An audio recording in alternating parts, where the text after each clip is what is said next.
In modern science, the dominant view is that consciousness emerges from the brain.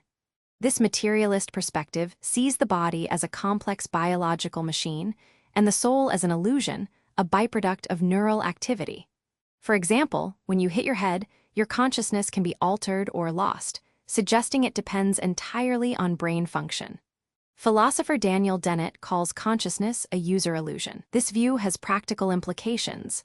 It encourages us to care for our physical health, but it can also lead to a fear of death as total annihilation. Historically, this idea gained traction during the Enlightenment, with thinkers like La Mettrie declaring humans are machines. Today, neuroscience supports this with evidence that brain damage changes personality. Yet, many find this perspective unsatisfying because it cannot explain subjective experience, what it feels like to be you. This is known as the hard problem of consciousness. Contrasting with materialism, spiritual traditions from Hinduism to Platonism assert that we are souls temporarily inhabiting bodies. The body is a vehicle for learning and experience, and consciousness survives physical death. In ancient Greece, Plato argued that the soul pre-exists and is reincarnated, with the body as a prison. Similarly, in Hindu philosophy, the Atman soul is eternal and identical with Brahman, universal consciousness. This view offers comfort. Death is not the end but a transition. It also gives life purpose. Each experience is a lesson for the soul's evolution. Practically, this belief encourages meditation and ethical living to purify the soul.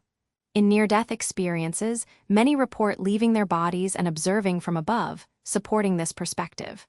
While not scientifically proven, this view has persisted for millennia because it addresses our deepest longing for meaning and continuity beyond the grave. A darker perspective is that we are empty vessels, no inherent soul, just a biological puppet. This nihilistic view, found in existentialist philosophy and some fiction, suggests consciousness is entirely illusory. The philosopher Thomas Metzinger argues that the self is a model created by the brain, not a thing.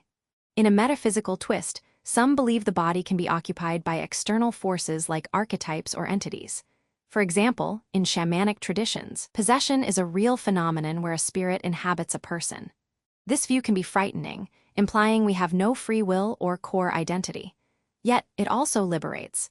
If we are empty, we can be filled with new beliefs or reprogrammed like a computer. In popular culture, movies like The Matrix explore this idea of humans as batteries.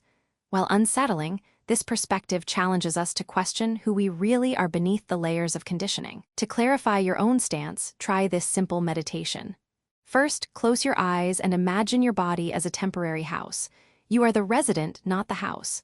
Notice how that feels, liberating or unsettling. Next, imagine your body as a machine and you are the ghost in the machine. Are you separate from your thoughts? Finally, imagine you are a hollow vessel, empty and waiting to be filled. What would fill you?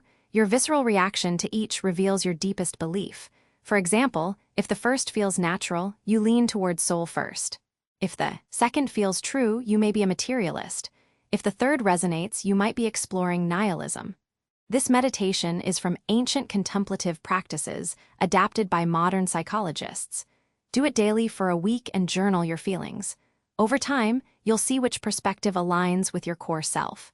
Remember, there is no right answer, only what is true for you. The central conflict in Robert J.R. Graham's The Resonance Code trilogy dramatizes this dichotomy.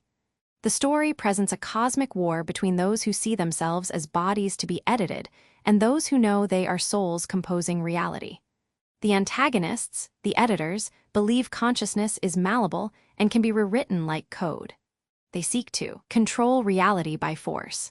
The protagonists, the composers, understand they are eternal souls using the body as an instrument. This mirrors the historical struggle between materialist and spiritual worldviews.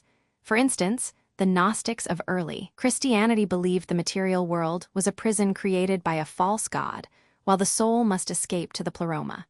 In the trilogy, the hero Jacob must choose. Is he a victim of his body or a composer of his destiny? The answer determines the fate of the universe. This story is a powerful metaphor for our own inner battle between identification with the body and identification with the soul. The climax of the trilogy is the seventh unstitching, where the hero stops trying to edit reality with destructive scissors of control and learns to compose a new one with the creative paintbrush of acceptance. This is a profound shift from body identification to soul identification. In practical terms, this means accepting all parts of yourself, the light and shadow, rather than trying to cut away what you don't like. Ancient alchemists called this the solve et coagula, dissolve and coagulate. By accepting your body, emotions, and thoughts, you transcend them. This is not passive resignation but active creation. For example, instead of fighting anxiety, you observe it as a passing cloud in the sky of consciousness. This aligns with mindfulness practices and modern psychology's acceptance and commitment therapy, ACT. The hero realizes he is not a victim, but a composer of reality. You can apply this today. When faced with a challenge, ask, am I editing or composing? Your own journey mirrors Jacob's. Are you merely the sum of your physical parts, destined to be edited by external forces? Or are you an eternal consciousness learning to compose a more harmonious reality through acceptance? The answer is not found in books, but in your direct experience.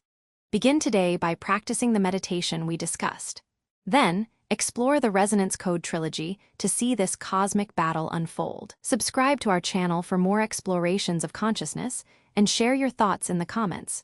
Do you feel you are a body with a soul or a soul with a body? Remember, the ultimate power lies in the acceptance and integration of all that you are. As the ancient saying goes, know thyself. And as modern physics hints, the observer affects the observed. You are not just watching the movie of life. You are the projector, the screen, and the light. Embrace your role as the composer.